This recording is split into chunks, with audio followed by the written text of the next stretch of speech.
Okay, let's continue reading the concluding paragraph.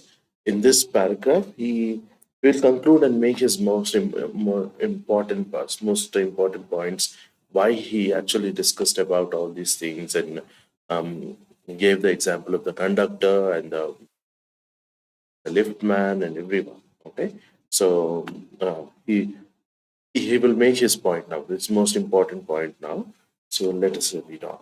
It is a matter of general agreement that the war has a chilling effect on those little everyday civilities of behavior that sweeten the general air. We must get those civilities back if we are to make life kindly and tolerable for each other. So he's commenting upon the historical situation there. After the Second World War, it has become like a very negative sort of space. Everyday life has completely changed, and people are not caring to be polite, and because of the negativity, because war affects every household. Back in those days, there was something called compulsory draft. Almost every household had men above the age of 18 or so to get drafted in the military. So all the men, most of the men, went off to fight the war, and the the whole social makeup of the society had changed.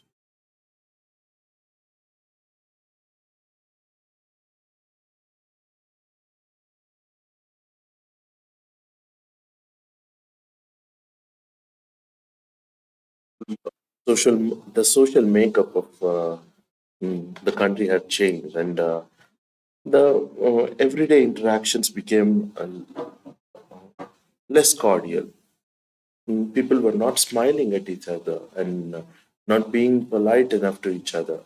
And that is what he comments upon. That in these difficult times, we need to note the importance of being nice to each other, being cordial and having a good manners when we interact with each other.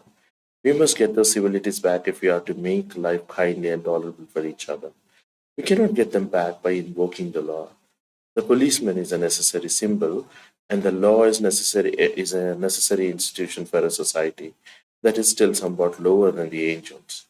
But the law can only protect us against material attack, nor will the lift man's way of meeting moral affront by physical violence help us restore the civilities. So basically, the law cannot help us in this thing. We have, as a society, have to do something about it to get those civilities back, to get those um, basic sort of kindness and civility that we used to show in our culture back. That's what he's saying. So, and nor will getting angry like the lift man and retaliating physically will do any good, because that will only make things worse, is what he's saying. Um, will the lift man's way of meeting moral affront by physical violence help us to restore the civilities? I suggest to him that he would had more subtle and effective revenge if he had treated the gentleman who would not say please with elaborate politeness. Now he's suggesting something interesting to the lift man, that he would have dealt with the situation better, and that he would have reacted in a better way with what he calls elaborate politeness. So there is a polite way to get back at people who insult you, is what he's saying. And look at the example he gives. It's a very funny sort of an interesting example. He would have had the victory not only over the boor but over himself, and that is the victory that counts. The polite man may lose a material advantage, but he always has the spiritual victory. So he would not only have the victory, not only over the boor, but so boor is like the uncouth, an ill-mannered fellow is called a boor. Yeah. So he's saying that it's the spiritual victory that counts, and you would have that, and um, the polite man may lose material advantage in the sense that, but he always has the spiritual victory. So basically, in essence, that person would have the victory without losing his temper, without retaliating with violence. I commend, um, I recommend to the lift man. Actually, this is actually recommend here. That's another error. I recommend to the lift man a story of Chesterfield. So he gives a little anecdote from Chesterfield uh, as an example, saying that this is what something this is this is what you should have done instead of um, getting physical, basically. Okay, in his time, the London streets were without the pavements of today, and the man who took the wall had the driest footing. So he's talking about London streets, which were without any pavements. It was there was some space to walk in.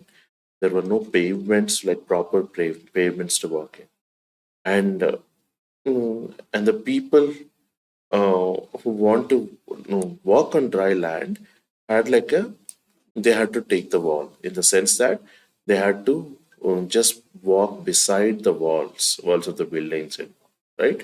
So they had to take so there was a phrase for that, took the wall at the driest footing, means like they were walking on dry land without the wetness of the road.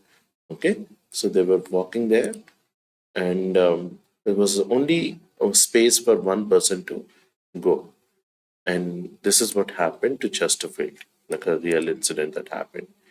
uh, I never give the wall to a scoundrel, said a man who met Chesterfield one day on the street. So he was walking, and he was encountered by this random man, who insulted Chesterfield, calling him a scoundrel here. He says, I never give the wall to the scoundrel.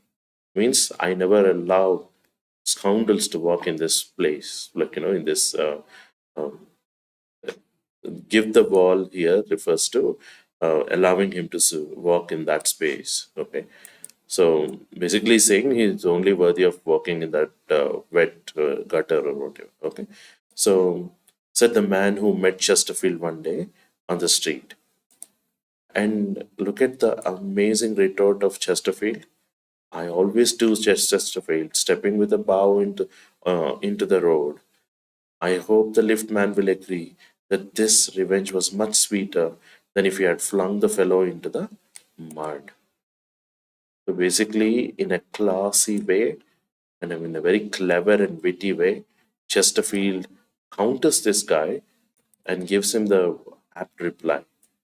He bounces back the insult back to him by saying that when that guy said, okay, when this man said, I never give the ball to a scoundrel, he retorts back and says, I always do. So basically, he's calling him a scoundrel without using the bad word, and steps aside politely and with a bow.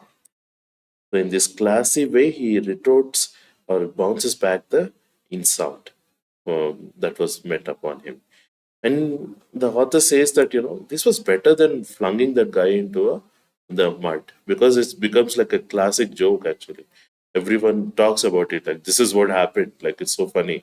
But this guy said this and got it back. Like, I think the guy who said that, like, was shocked, I guess, that, how he didn't get angry, he didn't do anything, but he retorted back um, with his witty reply. So it's better than it's a feeling is better than throwing mud on the I mean throwing that fellow into the mud, right? So this is how we can actually counter. It's not that the author is not saying that rude people should be let go. It's not what he's saying. He's saying that um, retort back, okay, give a reply in the most witty and clever way possible, and that way you will have the spiritual victory also.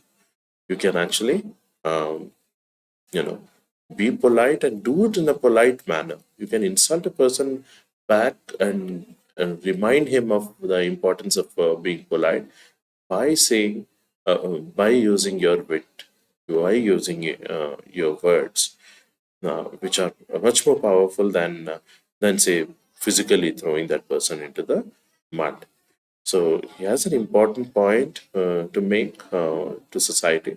I think we can learn a lot from this lesson of how it's very important to keep those everyday interactions that we have with everyone, random people walking around in the street, on the marketplace, and everywhere.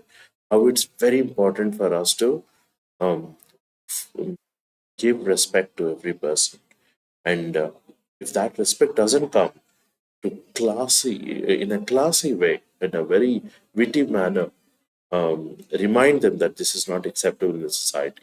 So this is uh, it's present in lot in the British culture, but we as Indians actually can actually uh, learn from this instead of shouting or changing the tone and being impolite to people. We could actually learn from this essay and be polite so that everyday life seems easier to live. And living in such a society where everybody respects each other would be way better than getting insulted based on your status or whatever category or whatever way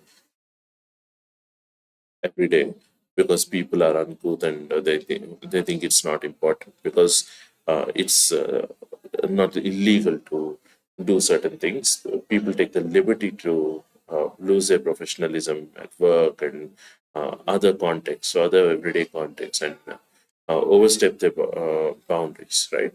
So we could learn a lot from this lesson. You understand this? Thank you.